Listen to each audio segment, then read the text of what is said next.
Hey, what's going on? In this video, we're going to be talking about the recent recruiting success that has been rampant in Gainesville, Florida right now.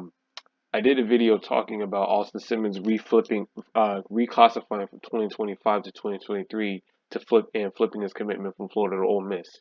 And in that video, I was very pessimistic about Florida at that moment because it seemed like Florida could not catch a break in recruiting, and it seemed like morale the of the state of where Florida seemed to have been heading under Billy Napier was starting to get lower and lower, and myself included, I fell victim to that, and I put in the description box of that video.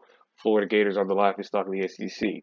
Now, I'm not gonna sit here and try to display uh, retroactive confidence or try to be hypocritical in terms of what I said about Florida and how I felt about Florida. I stand by why I said what I said because at the time I didn't have a reason to be optimistic because you lose out on Jaden Rashada after you lose your last final three games of the season last year, and then all of a sudden you lose out on Austin Simmons. Right now it just was not looking good as a Florida fan. Now, granted, had I would have known the recruiting success Florida was going to have soon afterwards, I would have never made that video because right after Austin Simmons reclassified for Ole Miss, Amir Jackson committed. I did a video on that, and then later on that night, Florida just spammed off three back-to-back commitments on the defensive side of the ball. First, it was Amaris Williams. As you see here, here it is, Amaris Williams. He's a defensive lineman out of Clinton High School in North Carolina, about 6'3", 270. And then after he committed, here came Nazir Johnson, who's 6'4.5", 300-pound defensive lineman out of Dublin, Georgia. And then after him came Aaron Childs, a big linebacker, a 6'3", 220 plus pound linebacker from Our Lady Good Counsel High School, which is in from Maryland. Sorry, I was trying to read the city name, but I don't know how to pronounce it. And then recently, just earlier today, it just came out that defensive lineman out of Georgia again, Makai, I don't know how you say his last name, but I'll try it. Boyle from Creekside High School in Fairburn, Georgia. He just committed, and this guy is massive, 6'5", 370 pounds. That's a nose tackle. That is a nose tackle. They're gonna have him lined up over that center every single snap he takes, provided he stays with Florida. This is Florida is building one of the best defensive classes in the nation. As you see here, they have Xavier Filsaime, they have Ardarius Hayes, they have Miles Graham. They added the commitments that I just added. They still have safety Josiah Davis from Bahrain, Georgia. You know, and as you can see, they added a couple of offensive line commitments in Mike Williams and Noel Portajagan from Germany. Um, Billy Napier, since he's been at Florida, has put a serious emphasis on building the trenches, building the team from the inside out, and having size at the defensive line. Like if you notice, basically all of Napier's commitments at the offensive line have been guys that are 6'3", 6'4", 6'5", that weigh between 320 and 335. He is focused on building on Florida getting bigger, stronger, and trying to be a bully in the trenches. He believes in winning in the trenches, and in football you have to do that. So this is good a good weekend for Florida, a good Father's Day weekend for Florida in recruiting. They right now, believe it or not, as you can see here, are ranked sixth in the nation in recruiting right now. I don't remember a time where Florida was ranked this high in recruiting, and we're still in the month of June. We still have about a couple of weeks left of June left before we even get into July when the recruiting is going to be at its highest in terms of activity.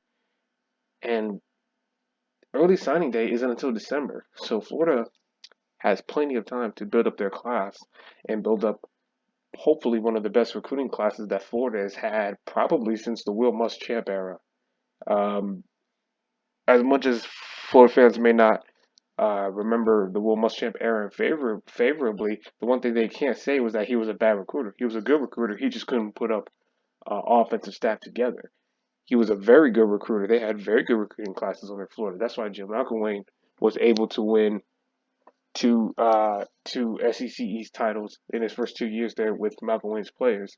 And Billy Napier right now is trying to build a big nucleus of talent at Florida, and that's important, especially in the SEC with Texas and Oklahoma joining the fray. If you want to compete, if you want to get back to competing for SEC titles like Florida was doing in the '90s with Spurrier, what Florida was doing in the mid to late 2000s with Urban Meyer, you have to recruit well. And not only is Florida recruiting well, if you look on the screen, it says by breakdown, 5 of their commitments have come from the state of Georgia.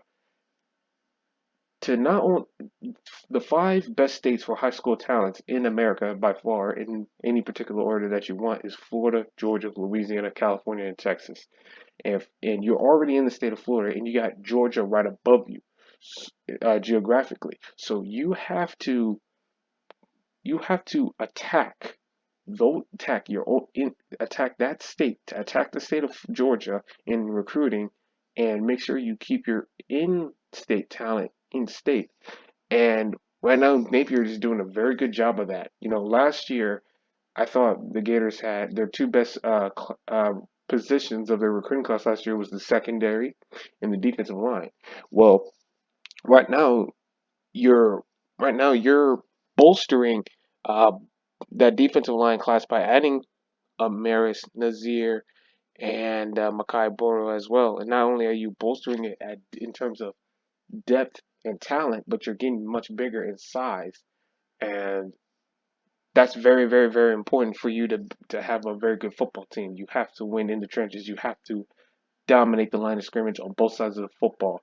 And I'm confident that Florida can do that on the offensive side of the ball because they had a very good rushing attack last year. And then this year, they're bringing back the same running backs in Montreal Johnson and Trevor Etienne.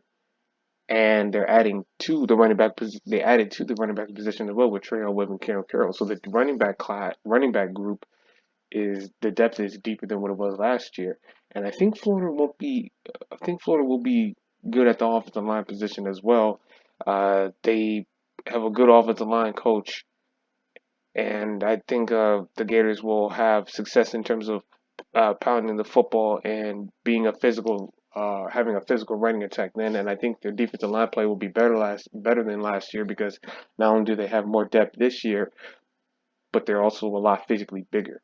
So, and that's what Napier is trying to build in Florida. He's trying to build a bully. He wants his team to be massive at the line of scrimmage and on defense and offense. And I think that's a very, very, very, very, very good strategy to have. If you look at Georgia, their defensive linemen, they're not just big, but they're also skilled. The offensive line, they're massive, but they're also skilled.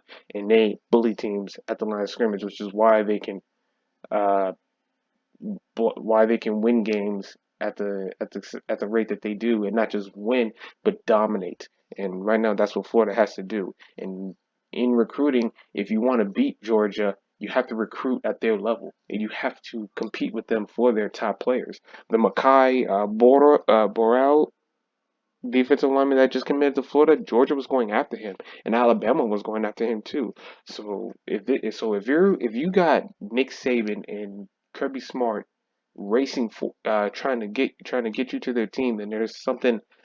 Then that tells you how talented you are. That both of those head coaches are trying to get you onto their program, and for Napier to snatch him away from both of those guys tells me that this guy believes in the vision that the staff is trying to build in Gainesville, and I think that's very, very, very, very good news.